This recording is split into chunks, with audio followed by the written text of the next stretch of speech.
Chapter 18, China. I woke up with China laying next to me. I looked around and saw several bodies, including Morena's, sleeping on the floor and on other sofas. I lay there waiting for Morena so that she could drive me back to Maria's. I stared at China as if I was in some kind of trance. Even with her hair messed up and her clothes wrinkled and dirty, she was still very attractive. I still couldn't figure out how she fit into this type of lifestyle. There were a lot of beautiful girls who hung out with gangs, but none of them were like China. She didn't smoke, would rarely drink, and considered marijuana a dangerous drug. I kept thinking about all the things we had talked about at the lake the night before. China told me about her dreams of going to college and becoming a teacher. I remembered that she hadn't wanted to drink, but Morena had talked her into it. I began to realize that the friendliness and affection she had shown me were because of the alcohol and not because she liked me. I wondered how she would react when she woke up and found herself curled up against me. I decided to kiss her before she woke up because I probably would never get the chance again. I kissed her and her eyes opened. She smiled at me, kissed me on the cheek, and hugged me hard. China got up and complained about having a headache.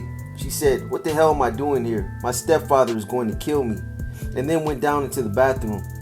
Her voice and the sound of the bathroom door closing woke up several people, but nobody actually got up. I looked around again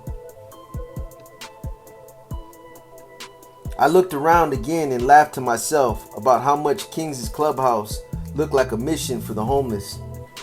Everyone looked like a zombie. I heard whining noises coming from the bathroom and went over there. China was sitting on the edge of the bathtub crying with her head in her hands. She didn't even notice I was there until I closed the door behind me. She looked up at me and asked to be left alone. I told her that I would as soon as I washed my face, but I had no intention of leaving her alone. I washed my face and rinsed out my mouth, then asked if she had a comb or a brush. China reached into her back pocket and gave me her comb. I asked her what was wrong, not expecting her to actually tell me anything. She got up, fixed her hair, and asked me to go for a walk with her. We walked to Humboldt Park. We looked at the vandalism that we had created the night before on the walls of the National Guard building. It didn't dawn on me at the time that the damage we did was to our own neighborhood. China began calling me Little Loco because, according to her, I had a crazy personality. She started to tell me about why she had been crying. China's father was Mexican, her mother was Puerto Rican. They divorced when she was about 5 years old. Her mother had an affair with a friend of her father's. That guy was now her stepfather. The same thing happened to me and my family was now happening to China. She told me about how her stepfather used to be so sweet to her and her mother until a kid of his own was born. After that, he became abusive to her and her mother. Listening to China brought back vivid memories of how Pedro used to abuse me. China told me that when she began to mature into a young lady, her stepfather began touching her private parts whenever he got the chance. She told her mother about it, only to have the accusation dismissed. Her mother claimed it was all in her head. As China's body continued to develop, her stepfather's advances became more aggressive. He would try to force her to tongue kiss him. He would go out of his way to get her mother out of the house so that he could make his unwanted advances without fear of interruption. He would go into a silent rage when China begged her mother to take her along, and her mother agreed. China's tears were now rolling down her cheeks. She cried hysterically as she told me that she had to sleep with well-fastened clothes because of the time when she was sleeping and felt someone touching her legs. She awoke to find her stepfather kneeling naked over her body trying to pull down her panties. She began screaming as he tried to rape her. When he heard her mother coming, he jumped up and started saying things like, "If you didn't want it, why did you tease me?" China believed that her mother knew in her heart what was going on, but pretended to believe her stepfather anyway. She began treating China badly. China's mother suddenly started making comments like, "Get your own man, and maybe if you didn't act like such a bitch, you would get respect." China told me that her mother didn't care if she didn't come home, but her stepfather would get pissed. He knew that as long as China stayed out of the house, he would have the opportunity to rape her. The fact that several Latin kings had confronted him and warned him to leave China alone didn't make him too happy either. The more she told me, the more tears I shed. China asked me why I was crying and wiped my eyes. I told her about Pedro and how my mother had turned her back on me as well. She asked me where I lived. I told her the truth. I lived wherever I could find a welcome. I explained my situation at Hector's and the experience with the Spanish lords. We spent almost all day walking around the park, talking about our lives and about how fate had brought us together. China and I decided to continue seeing each other. In the back of my mind, I thought about Jenny, but at the moment, I really didn't care. I knew that as long as I could climb up her window, she would be there, ready and waiting. Stories of abuse, while the other parent ignores the cries for help, are all too common where I was raised.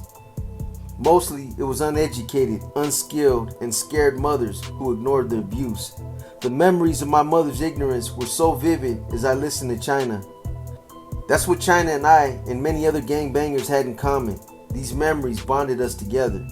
That's why gang members embrace each other's acts of violence. That's why they go to jail for one another. That's why gang members kill and die together. That bond relieves the pain of what is the truth. We walked back to Kedzie and Armitage. From there, I asked Morena to drive me back to Maria's apartment. When I got to Maria's, she called me into the bedroom. Sex entered my mind immediately, but I was wrong. Maria handed me a bag full of new clothes and told me to try them on. All of them fit me perfectly. She reminded me that on the following day, I would be enrolled in school.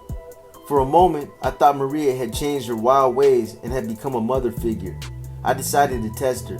She was hanging my clothes in her bedroom closet. I walked up behind her, reached around, and squeezed her breast.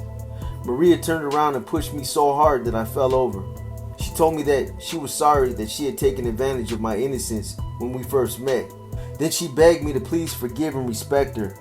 Maria began crying. All I could say was that I would respect her no matter what. She told me to go with her so that she could buy me some shoes to go with my clothes. On our way to the store, we sat in the car silently. I thought about what she had said. I couldn't see why she thought she had taken advantage of me. I had not yet realized that what happened between Maria and I, coupled with my cousin raping me, were part of the reason for my constant thoughts about and desire for sex.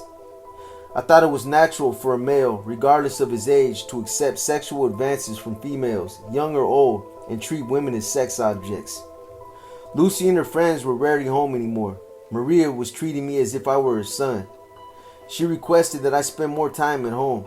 She said that she didn't want me getting into trouble, especially with school just around the corner. I realized that Maria was feeling very lonely and was using me to forget all her problems.